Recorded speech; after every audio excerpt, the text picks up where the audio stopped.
to the hospice and shared her story with terminal patients, and they have taken great strength out of that. I tell everybody who may be viewing this or hearing this, they could keep their trust in God. It might not almost work the way that they want it to work, but God is still in control of what's taking place inside of the world today. So I wrote my first book. So in the waiting, that's what I'm doing, speaking, writing, and just using it as an encouragement to others, because that's what it's all about. We all go through hard times in life. Because no matter what you're going through, He can take you safely through it. You just have to trust Him. He will take you safely through it. You just have to trust Him because He will take you to safety. How true are those words to you, Edwick? So true, Angel, so true. And who better to trust than the one who knows the end from the beginning? Awesome, awesome. 7 surgeries, paralysis, stage 4 colon cancer, 12 years of all of that, and Tessa is still standing. Just like her, a lot of people today are going through terminal situations. For some, you need to just realize that God's grace is sufficient for you. And for some others, you must learn to let go of anything that stands in the way of living right. The hate, the hurt, the pain. Forgive and set yourself free. Tessa knew that it was more important for her to be in God than to die healthy and still go to hell. Today, that decision has made her life a testimony to many. Just like the doctor said, other terminal cases around her are beginning to draw life and strength from her story. She's speaking to people and encouraging them to have faith and trust in God. God can use your life as a testimony for others too, you know. If you only would let Him to perfect the work of His hands, just perfect you and let Him transform you from being discouraged and encourage you. From the dead woman walking to the life of God given. Nothing is too hard for God to do. Your case does not surprise Him. Remember the story of the word of God. All it took was just the word of God. That is all it took, Tessa. And today, trust in the Lord and He will indeed lead you to safety. Let's pray. For everyone that is going through a hard time, for every cancer situation, for every paralysis situation, for every issue that seems to be pulling the heart down and bringing you to death, that the healing of God, the love of God will take over your heart and help you any burden of every pain, and just in the name of Jesus. Amen. Father, embrace everyone that needs to be uplifted. Embrace everyone that needs to be encouraged. Let them come to light and to love. In Jesus' mighty name. Amen. Amen. Amen. Our lines are available 24/7. So if you have any questions or you just want someone to agree with you in prayer on any matter, please feel free to send us a message on our Facebook page, the 700 Club Nigeria. Edwick. Still to come, clips from Abigail's music video. 700 Club Nigeria. We'll be right back. Hi, I'm the Prayer Center Coordinator and Front Office Executive of Christian Broadcasting Network to minister to people from every part of Nigeria while sitting at my desk. I love to counsel and encourage people that are hurting. It is a privilege to be used by God to see that in the seemingly little, I'm contributing to changing lives all around the world. My name is Jennifer Idacheva, and I'm a vital part of the whole.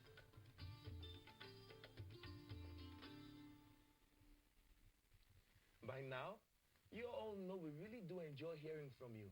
So send in your questions or testimonies to our Facebook page, and we'll respond to them immediately. So a testimony came in from one of our viewers. Emeka called in from Enugu State, Nigeria, and he says, God saved my daughter. She mistakenly swallowed a very big nail. Ooh. Miraculously, the nail came out of her body. Nothing was injured. Wow. Nail. Wow. Wow, how God saves us from children. I'm Jesus. telling you, doesn't that remind you of nothing missing, nothing broken, nothing stolen? Peace. I'm telling you. Praise God. Thank God for His mercy. God. Praise God. A nail, however big or small, is definitely something I do not want to have in my child. I can imagine the chaos that they had gone through in the house. We are grateful to God for Definitely are. And just in time. Shortly.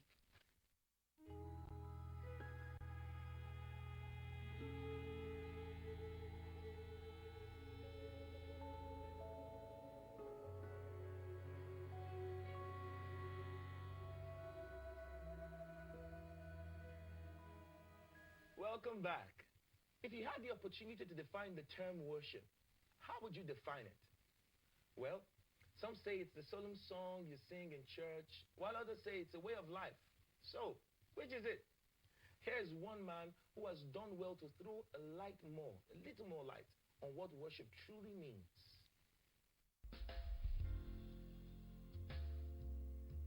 Worship starts from exactly the way we feel about God in our heart. The word worship itself comes from two English words, that is worth and sheep. When we talk about worship and referring that to God, we are talking about lots of times we go to church and we do this, we go through the motions, sing a lot of songs, but our hearts do not connect. And Jesus said something very interesting in the Word of God. He said, these people worship me with their lips, but their hearts are far away from me. And then in another portion of scripture, he says that the sacrifice of the Lord is a broken heart and a contrite spirit. Jesus said in the book of John chapter 4, he was talking to this, the Samaritan woman. He told her that, he said, you guys worship what you do not know. Worship is when our hearts connect with God based on what value of him we have seen revealed to us in our lives. So you can say that from my definition, music is not mentioned anywhere, but music now helps you to express what you have come to know about God as far as worship is concerned. Let us see exactly what God says about this in Matthew chapter 11, verse 28 to 30. It simply says that, are you tired, worn out, born out on religion? Come to me, get away with me, and you will recover your life.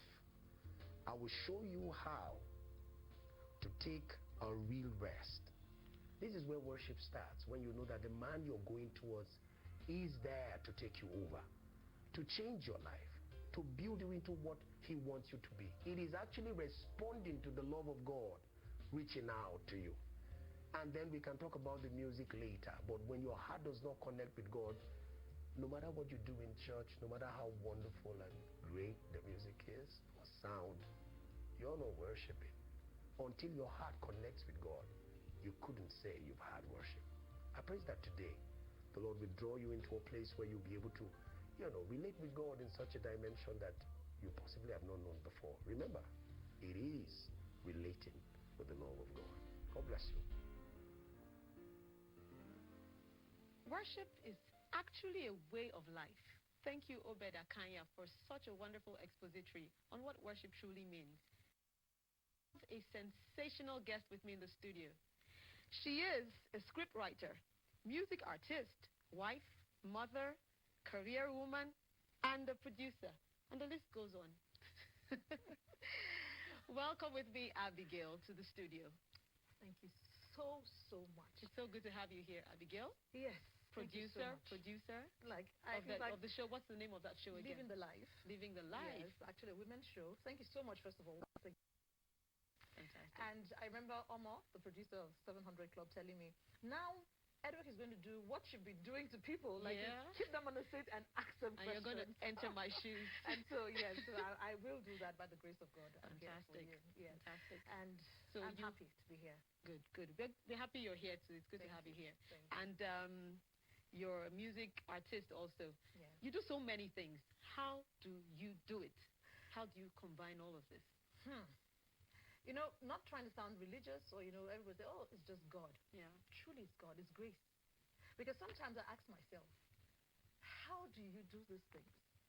Now, talking about production, I happen to also be a presenter of the same show. And sometimes it's overwhelming. And I realize that it's just the grace of God. Without grace, we can't do anything. Yeah. So I believe the grace of God is always the key factor in making sure everything's Very true. The grace of God always leads us through. So, single. Great is your faithfulness, right? Yes. Could you tell us all about it? How did that come about?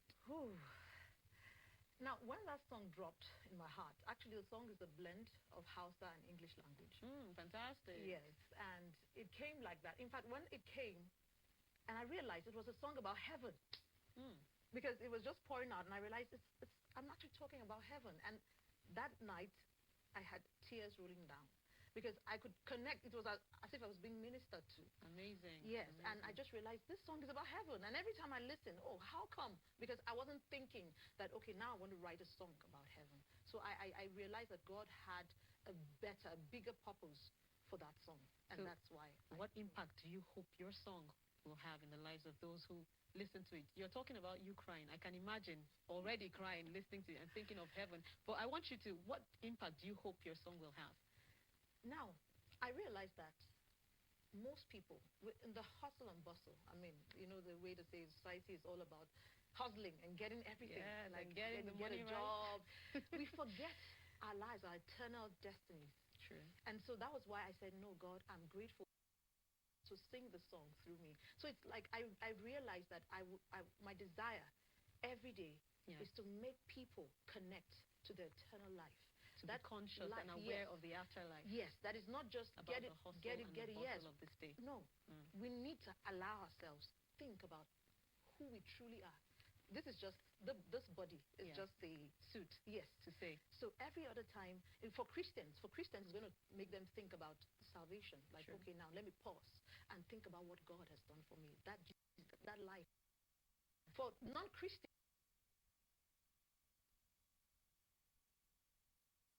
what's about this Jesus she's talking about? Then something can sparkle from there. So I believe it's going to. So some of you English language. I pray that people will be saved. Beautiful. They will remember about the love.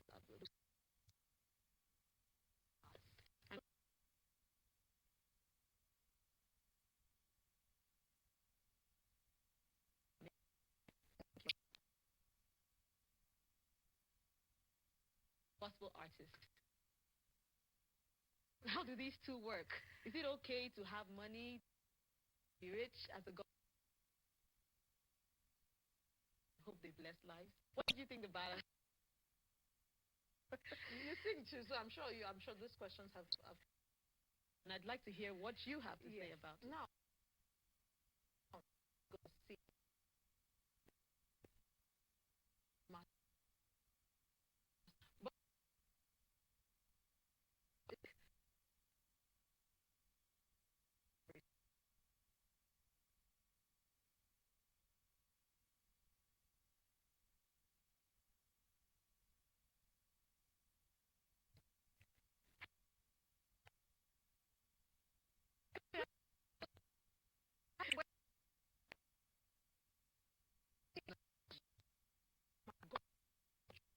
But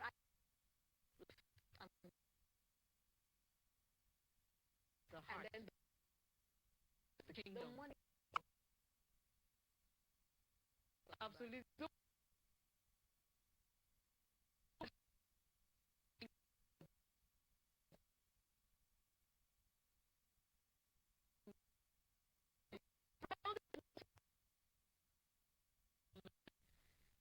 Youngster.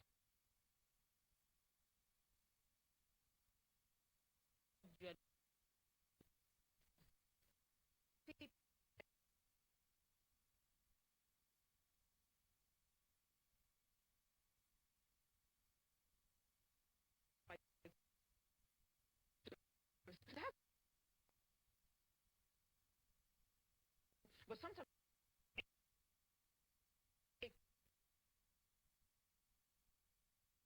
to say, schedule.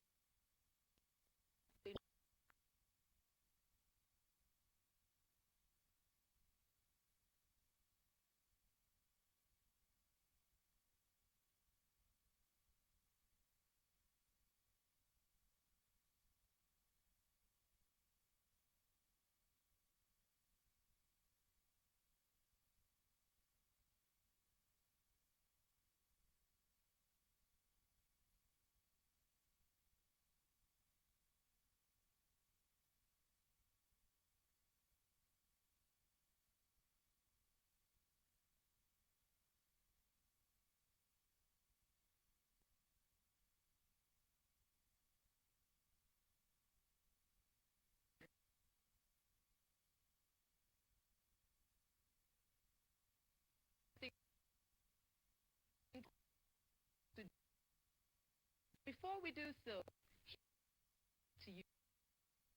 20. It says, "For I know the plans to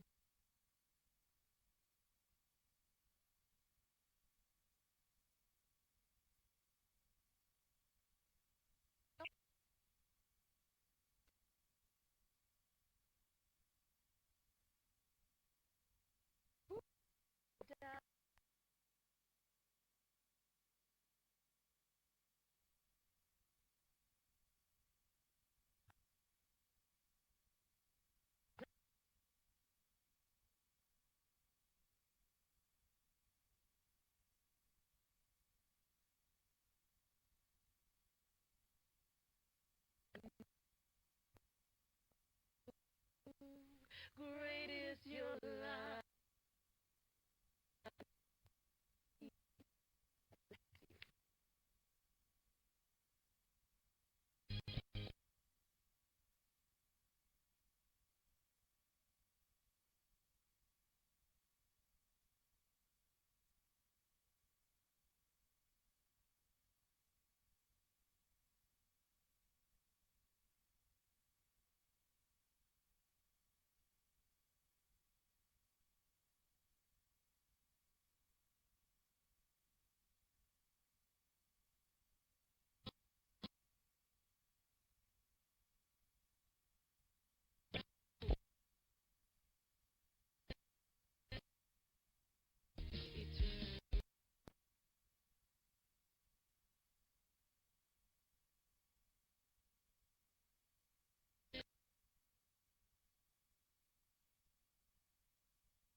have reality of failure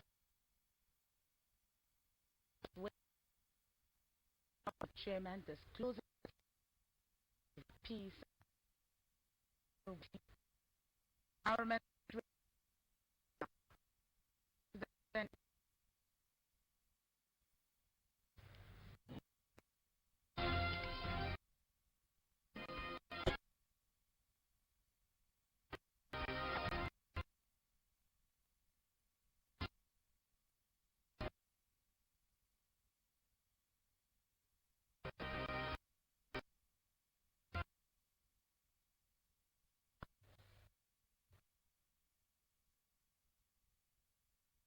for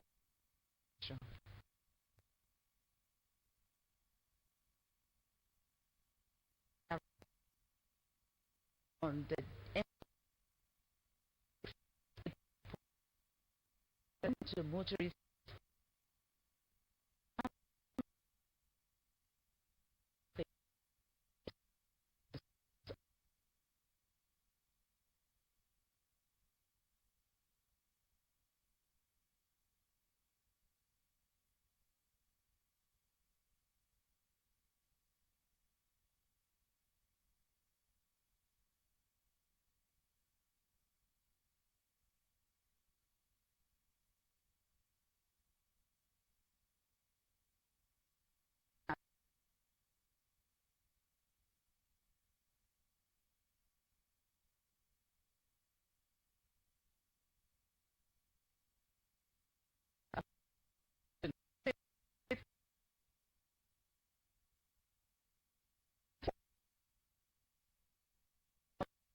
that section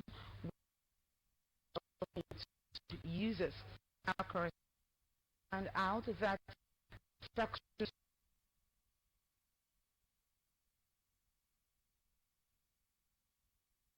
in pairs. Motorists, however, are likely to experience some hardship passing through the routes under construction and maintenance in the next couple of days. People, however, optimistic that this ongoing repair will be thorough, as some of the places on the repair had been done a few months ago. Warri South Local Government Chairman Dr. Michael Tidi has assured residents of Merugu and Iyara communities that the council has taken steps to restore peace in the area following the recent court clashes that led to the killing of 3 persons. Dr. Tidi gave the assurance on Friday during a security stakeholders meeting at the council secretariat. The reports.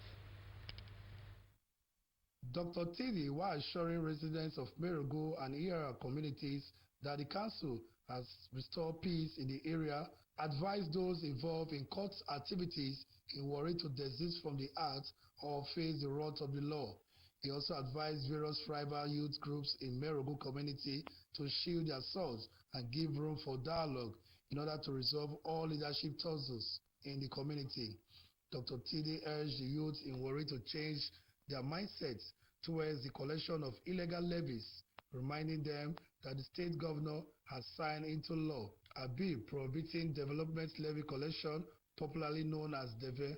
He advised the youth to always shun violence and avoid bringing external forces from other local government areas to disturb the peace in Warri. Dr. Tidi said the youth must always respect constituted authorities and shun drug abuse and cultism. He, however, commended the law enforcement agencies for restoring peace in Merugu and Iyara areas. It is us that will protect this world, protect our properties and protect our lives. We all have leaders. We all have leaders. Please, I want to beg. We must also talk to our leaders. The issues facing us today are contemporary issues. And so therefore, if you must, of course, attack or solve those issues, it has to be through what leaders, some of the approach they want us to adopt. You know, are either conventional or we told you yesterday they recruit. We must reorientate our youth. Speaking during the security meeting, the various stakeholders revealed the causes of the recent clashes in Merugu area. Some of them disclosed that the cultists came through the Merugu waters Onya as mercenaries to fight their rival cultists following the youth leadership tussle in the area. They urged the security agencies not to reveal information given to them in order to prevent more crises in the area. We are talking about how to drive away politics from this local government. That junction, let the fire maybe put for them. Then I will down my phone. Yeah, then I will invite for the council. Then we all go to the area command. The Warisa chairman, Dr. Michael Tidi, his ESCO members, security agencies and stakeholders visited Berogo waterside and other hideouts used by the cultists. Daniel Oji reporting. Germany and the states have been charged to be alive to their responsibilities in order to move their local government forward. The special advisor to the state governor's Directorate of Local Government Affairs, Prince Kelly Pinao, gave the charge on Friday during his familiarization visit to the Warri South Local Government Council. Correspondent Daniel Oji has the details. Prince Penao disclosed that his visit was to assess the progress of the chairmen of local governments and to ensure that they deliver the dividends of democracy to the grassroots in line with the smart agenda of the state governor, Dr. Ifeanyi Okowa. He advised the chairmen of local government councils to ensure they contribute to the success of the immunization programs in order to save the lives of children below 5 years from deadly diseases. Prince Penao, however, commended the chairman of Warri South local government, Dr. Michael Tidi, for successfully organizing the second Warri Economic Summit. I wish them, because they are presenting the governor at the grassroots level to do more. That is why that if they can maintain the peace and carry the governor's program down to the grassroots, that means that the governor has less job to do. So I need to come around to encourage them to make sure that we are on the right track, like the governor. Responding, the Warri South chairman, Dr. Michael Tidi, while thanking the SA Directorate of Local Government Affairs for the visit, informed him that the council had embarked and completed a lot of projects, including Ugwangwe Market, construction of over 100 open stores, provisions of water borehole projects and generators in all the wards in the areas, amongst others. He added that the council had always supported immunization programs in the past and would continue to do so in order to save the lives of children. Dr. Tidi urged the special advisor to help put an end to illegal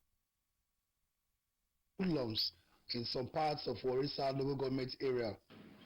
The health center also will be able to intervene in the health center. So when you make mention of immunization with supporting like soil memo, that is what we've been doing even before this memo came, and we will continue to do it. We will continue. We've been able to also carry the rural dwellers, along in the scheme of things. Out here you will see some boats. In the first tranche of the boats we intend to give to cooperative society, which we of course we have fishermen and women, to form. All is to scale up economic activities in that rural areas. The chairman of Warri South local government, Dr. Michael Tidi, later took the special advisor and his entourage to visit the completed open stores in Ugwangwe Market, the reconstruction of Ugwangwe Market Health Center, amongst other projects executed by the council. Daniel Oji reporting. The Nigerian Army 222 Battalion in Agbaruto in Ughelli North has uncovered and destroyed illegal refineries along the OML 26 facilities of the Nigerian Petroleum Development Company, NPDC. Our correspondent reports that the army destroyed illegal refineries at the Agbaruto end of the Ozora pipeline network. The reports. Worried by the incessant rise in illegal bunkering in the Niger Delta region, Special Task Force and the Nigerian Army have swung into action to curb the ugly trend. Barely 9 days ago, Commander of the IG Special Task Force on Petroleum and Illegal Bunkering, Mr. Jubrin Usman, while on a special assignment, vowed to stamp out crude oil theft in the Niger Delta region.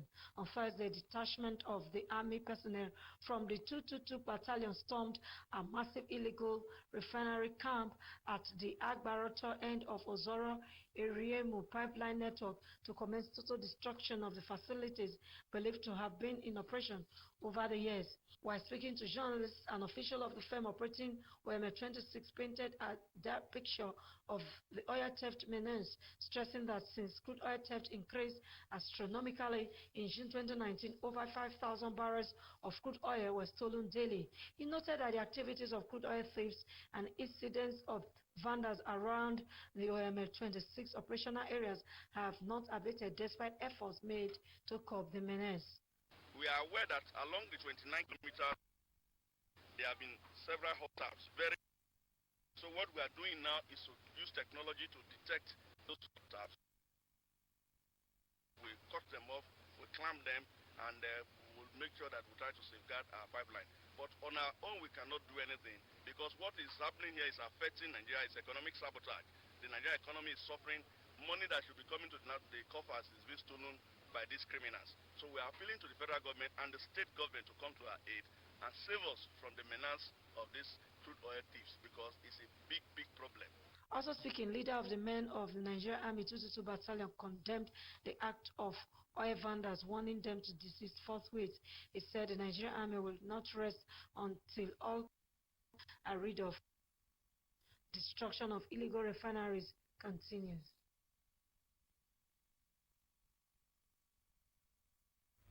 The Commissioner of Environment, Mr. Christian Onogba, has urged residents of Uwe Council area to stop dumping refuse at road junctions and roundabouts. Mr. Onogba, who spoke shortly after leading members of the State Task Force on Environmental Sanitation to clean Ebrumedi and Efru roundabouts, as well as the PTI junction Efru, noted that indiscriminate dumping of refuse defaces the aesthetic beauty of the areas. The reports.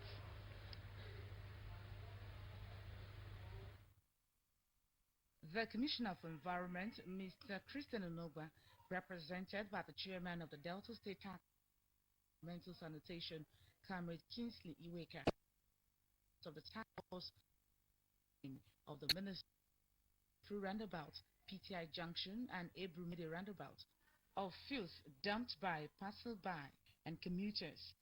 Mr. Onogba frowned at the habits of commuters and passersby dump refuse along the road and also condemned those residents who use under the Efru roundabout flyover, urging them to desist. Mr. Onogba noted dumping refuse in such areas will be arrested and prosecuted. He said the state government will not take the issue of indiscriminate dumping of refuse lightly, as the act defaces the environment and breeds diseases. This exercise is going to be total. We are cleaning up the whole central. As I speak with you here now, the Delta North axis, they are still working. There is an existing law. That is what His Excellency is stressing on. We must follow the existing law. We must work within the ambit of law. Anybody caught will pay the fine that is attached to the law.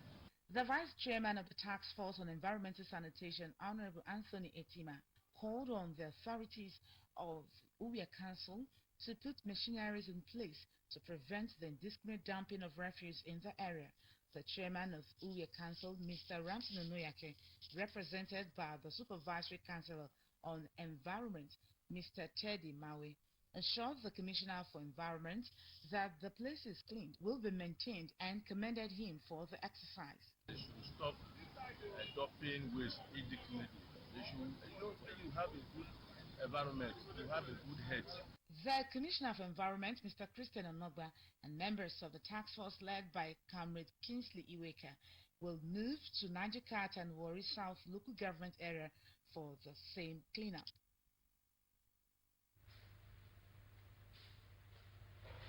The Delta State Primary Health Care Development Agency, in collaboration with Ikan Northeast Health Authority, has held a one-day training for health workers and teachers on anemia reduction for in and out of school adolescents in Ikan Northeast local government area. Speaking at the event, the Executive Secretary of Ikan Northeast, Dr. Paul Odubri, anemia has been discovered to be prevalent in adolescents in Nigeria, and Ikan Northeast is among the pilot local government area. He urged participants to carry out the exercise diligently, as the success will result in the general welfare of the society. He noted that the training will not only impact on the adolescents but will also broaden their personal knowledge. Also speaking respectively, Ikan Northeast Nutrition Focal Person Mrs. Ijoma Eku and local government health educator Hope Nkechi commended the participants for honoring their invitation, stressing that the idea of the exercise was to have a healthy society.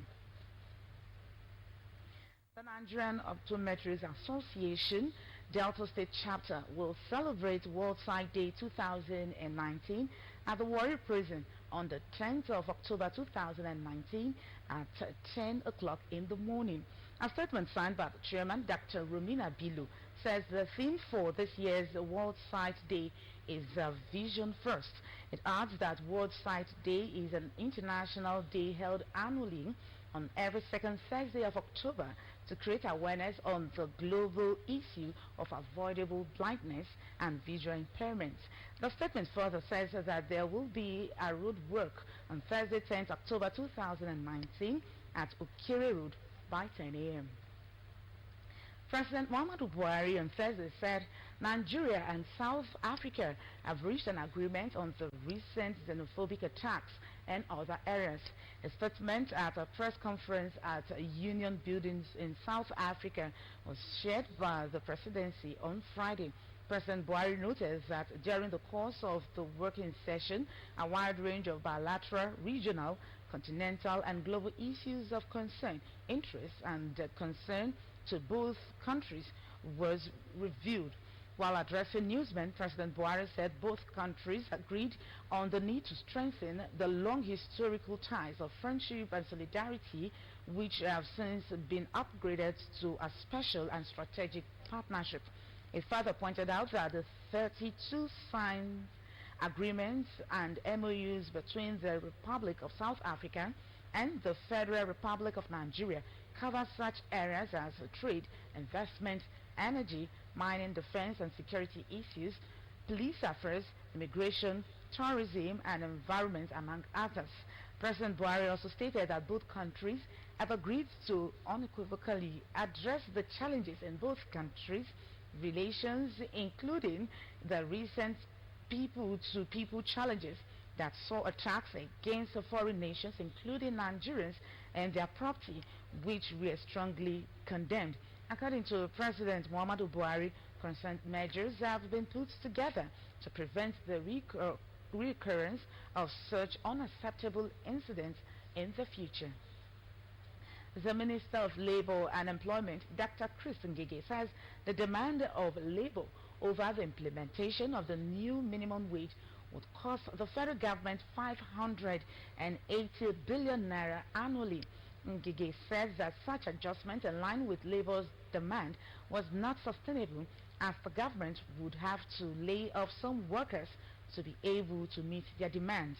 The minister said government cannot afford that kind of money now, adding that the focus of President Muhammadu Buhari's government is on workers on grade level 1 step 1 and level 6 step 1, where the impact of the wage would be felt by workers. The minister disclosed this on Thursday in Abuja when the leadership of United Labour Congress ULC, led by its president Mr. Joe Ajaero, paid him a courtesy call at the ministry while urging workers to show more understanding to the plight of the federal government. Dr. Ngige says the current economic realities may make the new wage bill not visible. He says that the government was avoiding a situation where it would have to lay off workers, adding that this would add to the burden of the citizen. Dr. Ngige appealed to the Labour to accept the consequential adjustment from level 1 to 17, adding that the federal government has only 3 months left to implement the new minimum wage. He said the government would not tell the Labour leaders what it could not pay, stating that no worker deserves to be owed salary. He regretted the inability of the joint negotiating team of both the government and Labour to agree on the consequential adjustments, insisting that the new wage may become blotted by workers on grade levels 7 to 14 and 15 to 17. Already, Organized labor has started mobilizing their members to embark on strike on the 16th of this month.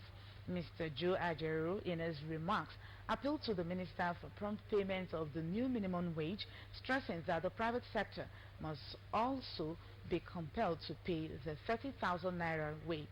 He said there was need to review obsolete laws that were not in tune with present reality, adding that a situation where some private sectors pay their employees 10,000 naira and 15,000 was unacceptable. The Senate has approved the 2020 to 2022 medium-term expenditure framework (MTEF) and the fiscal strategy paper (FSP). The approval follows the adoption of a 16-point recommendation by the National Assembly Joint Committee Finance and National Planning, which considered the MTEF and FSP documents. Part of the recommendations approved by the Red Chamber was an increase in the federal government's total expenditure estimates in the MTEF and FSP. The committee had on the 2nd of October engaged revenue-generating agencies in the country on the contents of the MTEF and FSP forwarded to the National Assembly by President Muhammadu Buhari for consideration. After a debate by the Senate, $57 per barrel as crude oil benchmark price for the fiscal year 2020 as recommended by the Joint Committee was adopted. The Senate retained 305 naira to $1 to ensure economic stability. 2.18 metric barrels per day as a daily crude oil production output in 2020 was also adopted. Other recommendations by the Joint Committee adopted by the Senate was an increase in the revenue target of Nigerian Customs Service (NCS) from 942.6 billion naira to 1.5 trillion naira, given the performance of the NCS in the last 9 months. The committee recommended that 557.4 billion naira from the revenue increase capital expenditure to decrease the size of the budget deficits from 1.7 trillion naira to 1.5 trillion naira, and also increase capital available to MDAs by 357 billion naira from 1.01 trillion naira to 1.367 trillion naira. 1.5 trillion naira as the amount for new borrowing was recommended for adoption by the senators, urging that the borrowing must be tied to critical projects to increase productivity.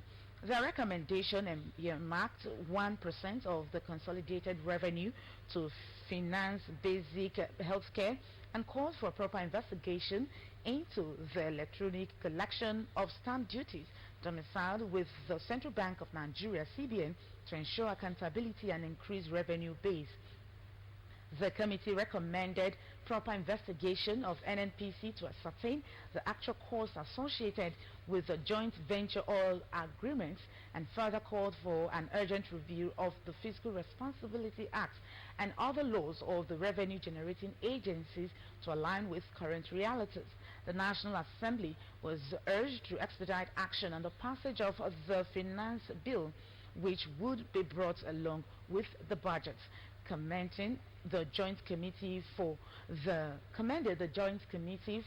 good job, the Senate President Dr. Ahmed Lawan said the passing of the MTEF and FSP would usher in the presentation of the 2020 budget by President Muhammadu Buhari, stressing the need for the Federal Inland Revenue Service (FIRS) to widen the tax net to generate more revenue for capital expenditure.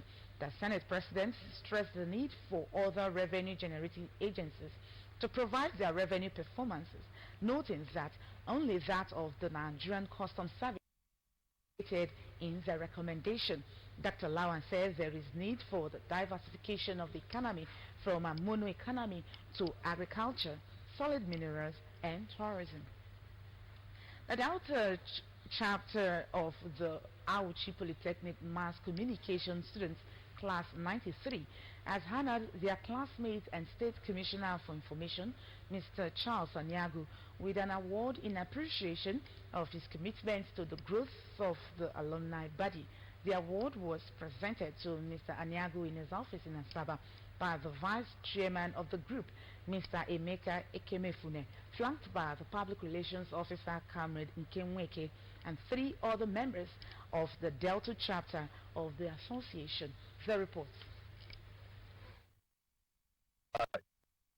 Fune, who stood in for the chairman of the Delta State chapter of the body, Mr. Boniface, the recognition of Mr. Aniago's contributions to the programs of the Polytechnic Mass Communication Students Class 93, both in the state and national levels. Mr. Ekemefune disclosed that the award would have been presented to him at the reunion party held on Saturday, September 28, 2019, and attended by members and their spouses, but for his absence. He assured Mr. Aniago of their unflinching support and commended his dedication to duty as Chief Press Secretary to the Governor and now Commissioner for Information. Also speaking, the Public Relations Officer of the body, Comrade Nkem Nweke, while felicitating with Mr. Aniago, informed the Information Commissioner of the election of a 7-member executive to run the affairs of the Delta State chapter of the association. Comrade Nweke told Mr. Aniago that he was elected an ex-official one of the body, which has Mr. Boniface Onyendi as chairman, Emeka Ekemefune vice chairman, Bertrand Oje secretary, Comfort Fulonshaw treasurer, Nkem Nweke PRO, and Joseph Ikupa as ex-official 2. Addressing the delegation, Mr. Aniago regretted his inability to make it to the reunion party despite efforts made to be there, but promised to be present at future gatherings of the group, stressing that he had looked forward to the gathering of classmates after 26 years. The Information Commissioner expressed gratitude to the group for the honor done him and solicited their continued support in building a stronger Delta as envisioned by Governor Ifeanyi Okowa. He further enjoined his colleagues to intensify the campaign against societal ills and pledged to give his maximum support towards the advancement of the society through the activities of the group, even as he urged the members to move in one direction to achieve greater goals. The then representative of the class, Mr. Joseph Ikupa, and the Delta State chairman of the group, Mr. Boniface Onyendi, had, during the reunion event, expressed gratitude to God for the grace of meeting again after 26 years and for the life attainments of most members. They congratulated 2 of their classmates, Mr. Charles Aniago, who is the Commissioner for Information, Delta State, and Mr. Sunday Agaze, personal assistant to President Muhammadu Buhari on photography, for their appointments, even as they urged the duo to remain good ambassadors of Aushi Polytechnic Mass Communication Students Class 93. Ikupa and Onyendi expressed the need to embark on programs that will impart positively to the society, particularly the alma mater. The high point of the event was exchange of gifts.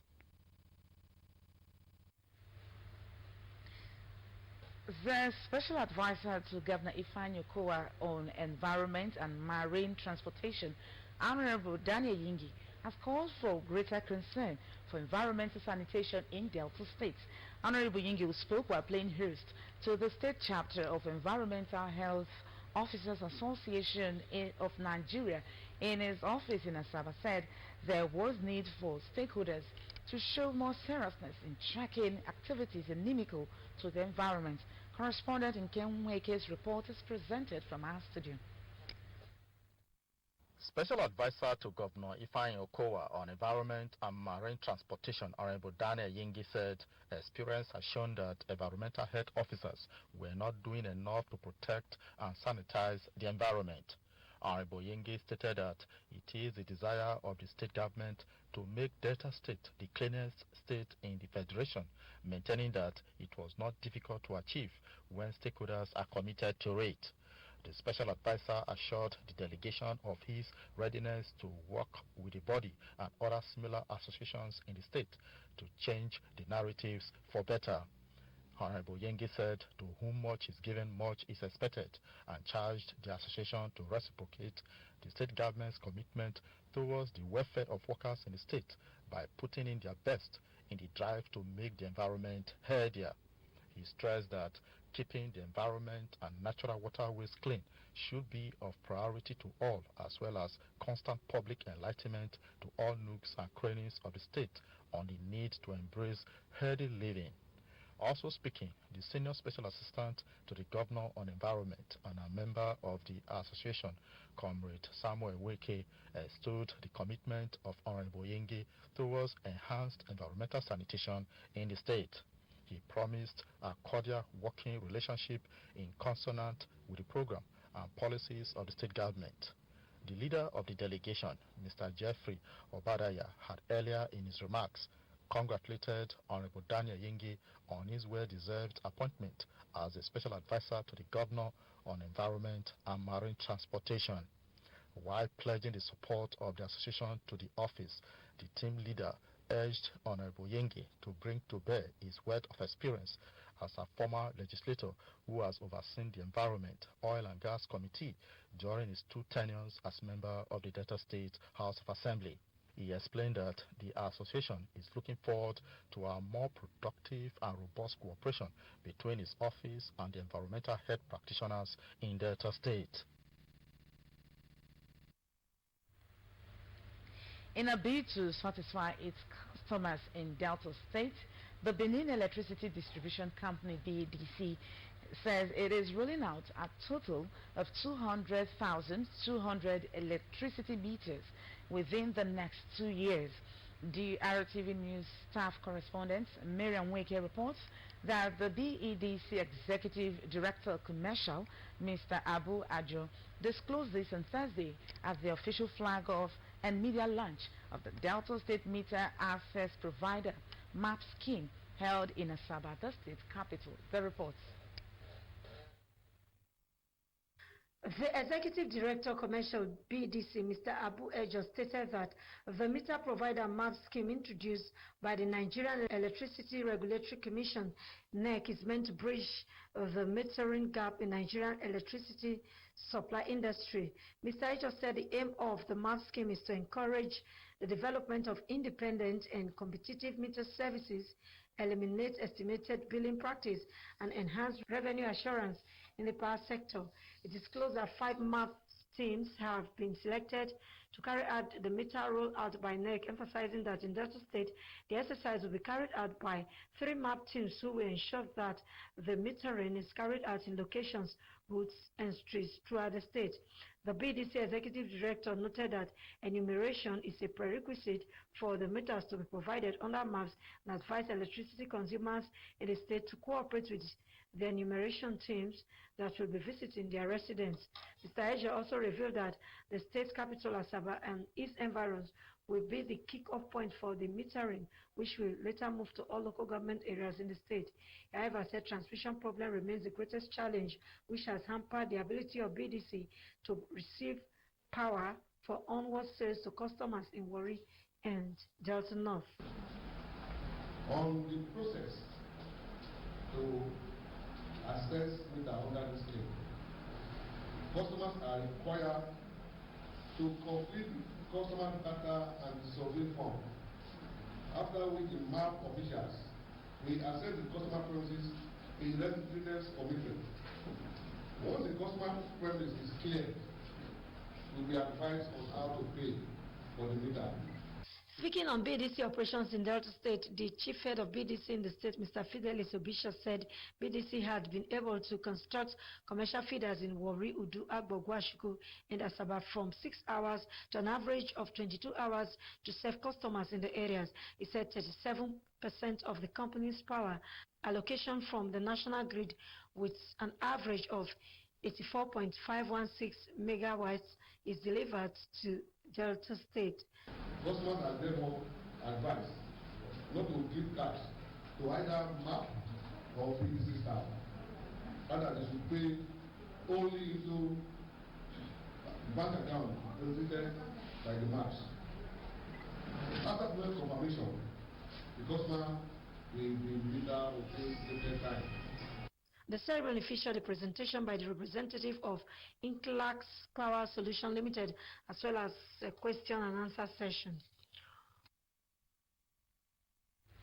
The chairman of Oshimle North Local Government, Mr. Louis Ndukwe, has warned heads of primary schools in the area against collection of illegal levies, adding that the Oshimle North Local Government Authority would no longer tolerate such acts.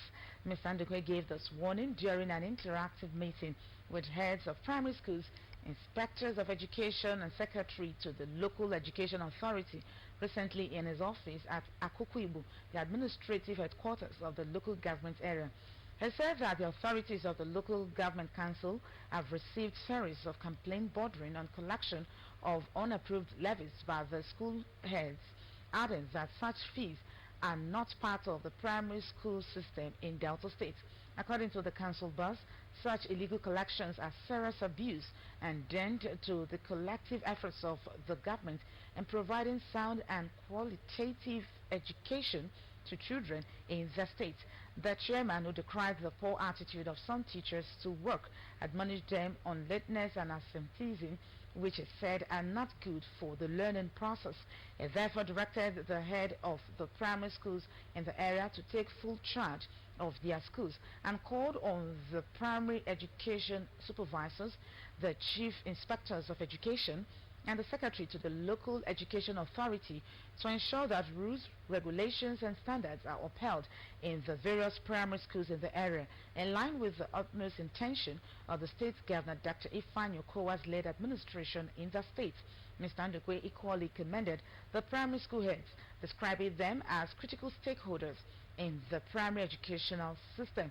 The chairman also directed the immediate fencing of Akwe Primary School, Ibuzo, to stop further encroachment and for the security of pupils and teachers of the school. Earlier, the various heads of primary schools in the area had lauded the council chairman, Mr. Louis Ndukwe, for the interactive meeting where they spoke on the need to work in synergy with the local government to ensure sound and quality education at the primary school level in the area. They also used the platform of the meeting to draw the council chairman's attention to some of the challenges militating against their performance.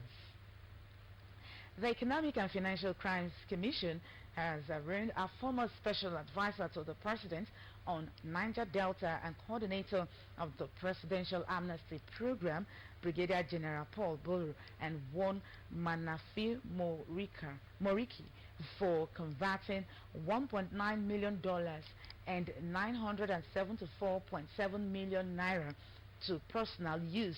They were arraigned before Justice O.O. Goodluck of the FCT High Court Abuja on 9-count charges on Thursday.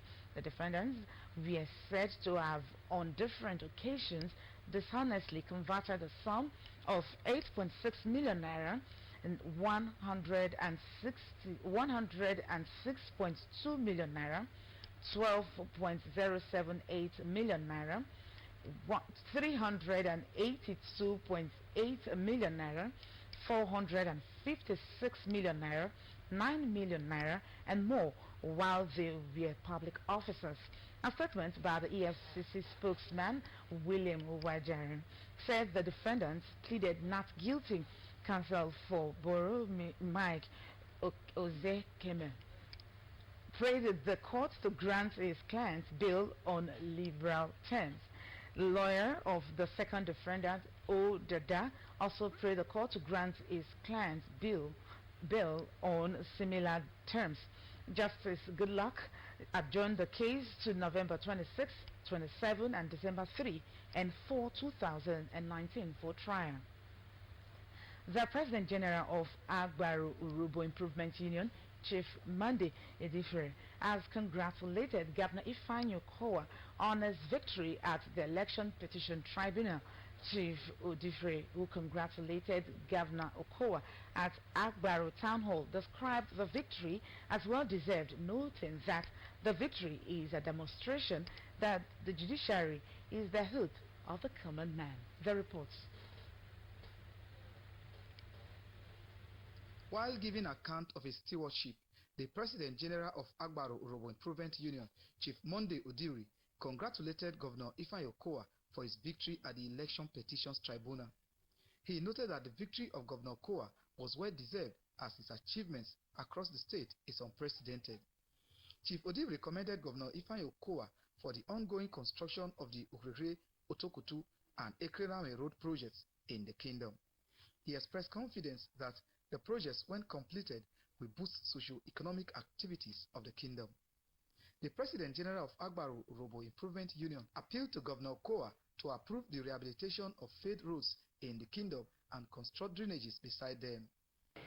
Hence, we are appealing for volunteers to fundraise to purchase security buses to Toyota Sienna, since the cost of pillars is high. This address will be incomplete if we fail to use this medium to appreciate our dynamic and energetic governor, Senator Dr. Ifeanyi Okowa, on his election victory at the tribunal, and also to commend him on the ongoing Okrere, Otokutu, and Ekrelame road projects. As the saying goes, Oliver asks for more. We, the people of Agbaru Kingdom, appeal to His Excellency as a matter of urgent importance to look into our dilapidated roads and drainages in Agbaru. Chief Odiri also appealed to Governor Okowa and well-meaning indigenes of the kingdom to provide 2 Hilux vans and security gadgets to boost security in the kingdom. He explained that the leadership of the kingdom has set up a security task force and vigilante group to work with security agents to ensure safety of lives and property in the kingdom. Chief Odiri commended the Isweche Chiefs, Youth, and the chairman of Agbaru Council of Chiefs, Chief Osiobi Okotie, for their support in ensuring security in the kingdom and called for its sustenance. The gigantic and ultra-modern palace of the Ovi of Agbon Kingdom in Otora Agbon, Ife of its council area, is ready for inauguration. A statement signed by the Agbon monarch, Ugurimerime Ukori I, asked all sons and daughters as well as well-wishers of Agbon Kingdom to participate actively in the opening of the palace on Saturday the 5th of October 2019. A statement also signed by the Chairman Planning Committee, Professor Nyeru Wotunakare, says the event will take place at the Palace Grand Isiokolo Utoragbon beginning from 11 a.m. prompt. According to the statement, the palace inauguration will be shared by Chief Broderick Arigbodi, the local of Agbon Kingdom, with Governor Ifeanyi Okowa as special guest of honor. The statement adds that 2 former governors of Delta State, Chief James Ibori and Dr. Emmanuel Oduan, are guests of honor of the epoch-making event, which will also feature a word of honor to deserving indigenes of Agbon and other kingdoms of Urobo land. It further states that the chief host, Ugurimerime Ukori I, will be supported by other royal fathers from Urobo land and beyond. It asks all sub-clans of Agbon Kingdom to attend the event with their dance troops. Traditional rulers in Urobo land on Friday paid a royal visit to the people of Okere Urobo Kingdom as part of the final rite of passage of the Ruswe of Okere Urobo Kingdom, Idama II. Correspondents Jan Glover and Omonigo Eda report that the traditional rulers were led by the chairman of Urobo Traditional Rulers Council, Ohorode of Olomo Kingdom, Ogbon Ogoni Ogoro I, were received by the Otuta of Okere Urobo Kingdom, Chief Wilson Ebel. The reports.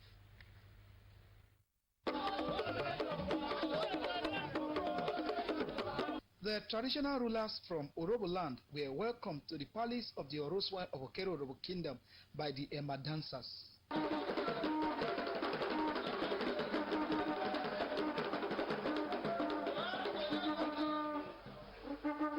After the exchange of pleasantries and singing of Urobo national anthem, the Usawe of Okere Urobo Kingdom, Chief Emmanuel Omovie, presented the customary kola nut to the monarchs under the watchful eyes of the Otuta of Okere Urobo Kingdom, Chief Wilson Ebo. Chairman of Urobo Traditional Rulers Council, Ohorode of Olomo Kingdom, Ogbon Ogoni Ogoro I, represented by the Oroji of Okpe Kingdom, Orwe I, said their visit was to pay a royal visit to Okere Urobo people whose king has traveled. The Okorode urged the Okere Urobo people to remain peaceful and follow the legacy of justice and integrity set by their monarch. He also urged them to facilitate the process of the succession of the Oroswe and ensure a smooth transition without rancor. Normally, in the Urhobo tradition, the king does not die. He travels, and the king,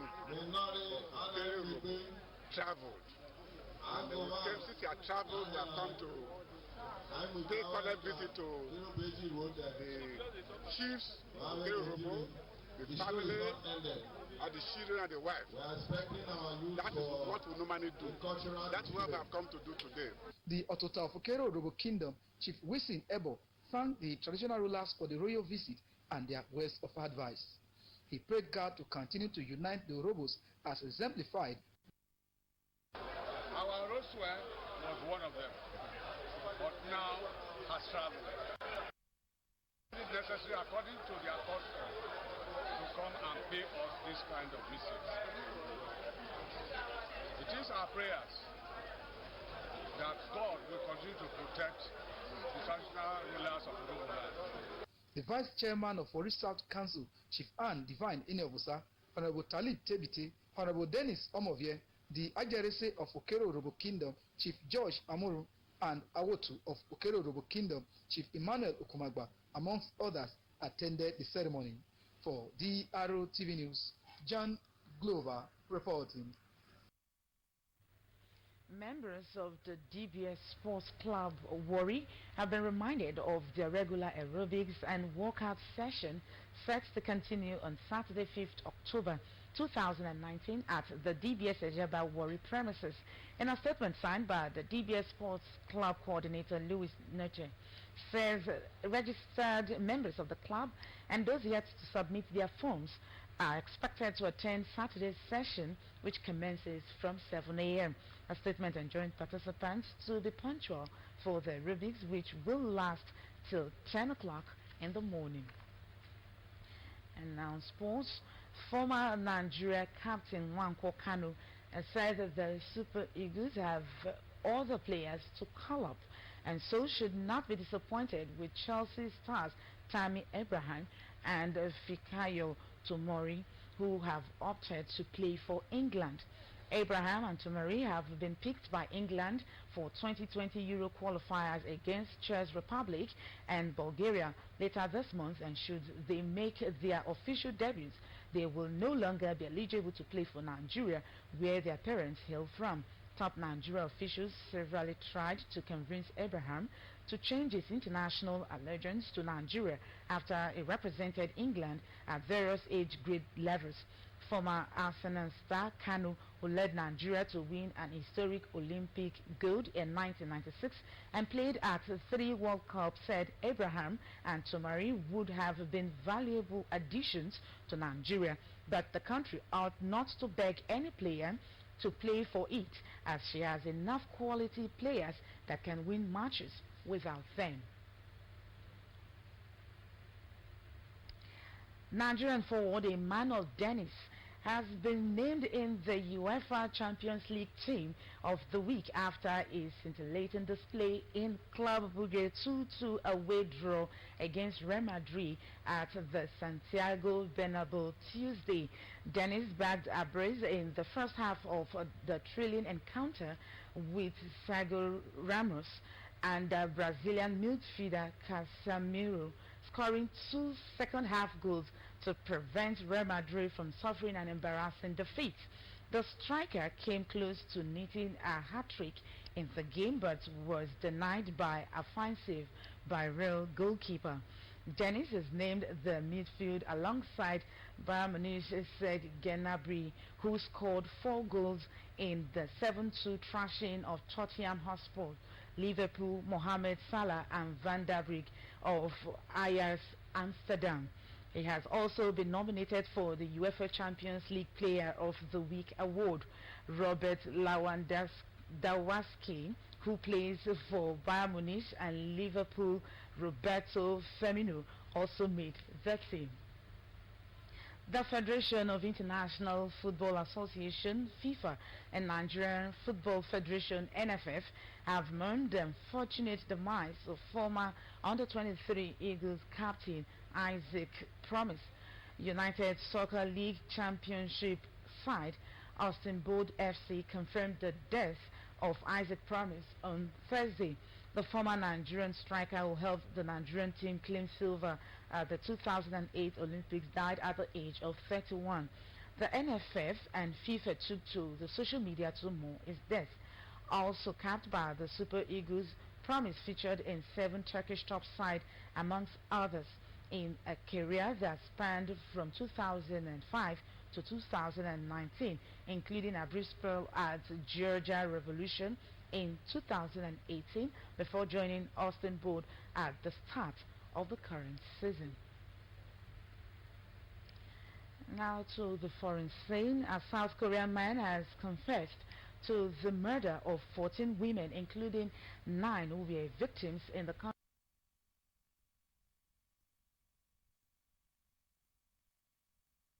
Prosecution.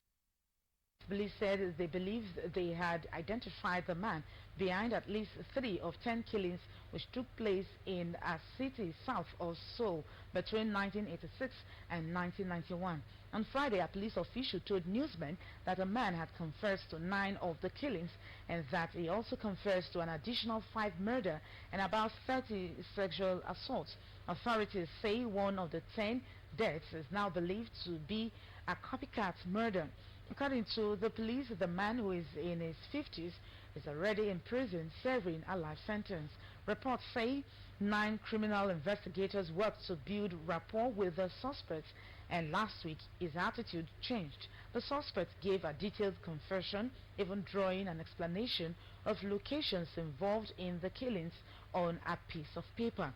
Police will now work to verify whether the confession is true and cross-reference it against their original investigator records.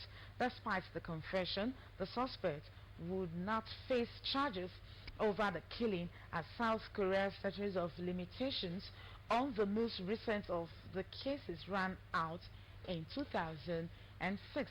Although police knew the prosecution was not possible, they kept records of the investigations and continued making checks into the cases. And that's the size of our bulletin, but before we go, a recap. Delta State government has commenced the rehabilitation and maintenance of several field portions on the NPA-DSC Expressway. The field portions have been a source of concern to motorists. Vehicles often get damaged while they have to go through painful traffic situations. We also told you that Warri South Local Government Chairman Dr. Michael Tidi has assured residents of Merugu and Iyara communities that the council has taken steps to restore peace in the area following the recent court clashes that led to the killing of 3 persons. Dr. Tidi gave the assurance on Friday during a security stakeholders meeting at the council secretariat. And that's the size of our bulletin. From the entire crew, I am Ifoma Nkimacha. Good night.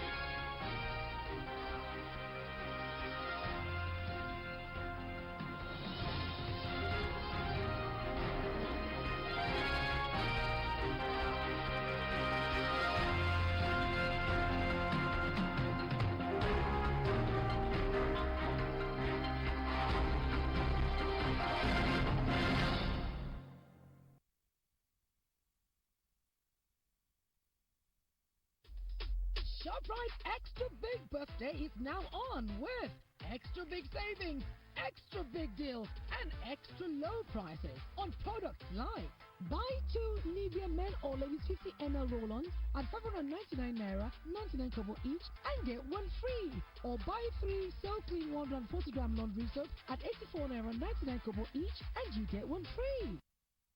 with our extra big birthday only at ShopRite. Low prices you can trust always.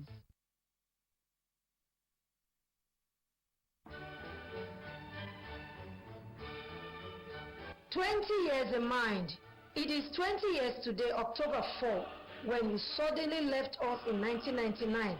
Apostle Jacob Owo Idibio Efeyeta, your passage came to us as a shock, and the vacuum you left cannot be filled. We are consoled, however, by the abundance of kindness, words of encouragement which impacted on us.